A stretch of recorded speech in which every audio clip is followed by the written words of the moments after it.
Perfect penmanship, mastering, write neatly, in English. Hello, and welcome back to our English language learning series.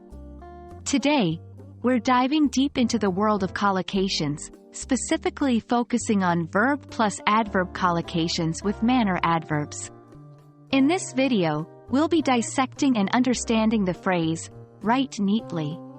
So, let's sharpen our pencils, or rather our English skills, and get started.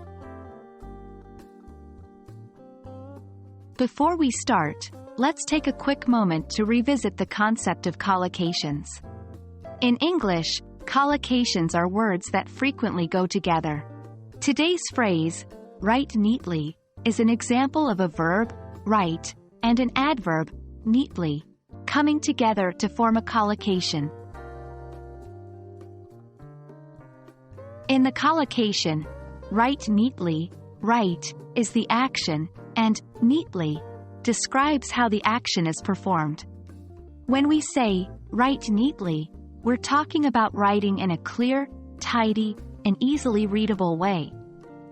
It's often a directive given in schools, examinations, or any situation where clear, legible handwriting is crucial.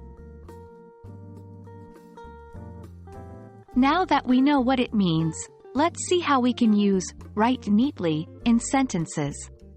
Here are a few examples. 1. Please write neatly when filling out this form. 2. My teacher always tells me to write neatly. 3. If you write neatly, your work will look more professional. Just for some extra learning, let's look at similar collocations to write neatly. These are phrases where another verb is paired with the adverb, neatly. 1. Arrange neatly. He likes to arrange his books neatly on the shelf. 2. Fold neatly. She learned how to fold her clothes neatly. And there we have it.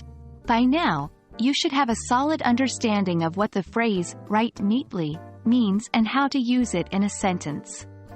Collocations like, write neatly, can really enhance your English skills, making your language use more natural and intuitive. So, keep practicing, and soon it will become second nature to you. We hope you found this video helpful. Stay tuned for more exciting lessons on English language learning. Keep practicing, and we'll see you in the next video.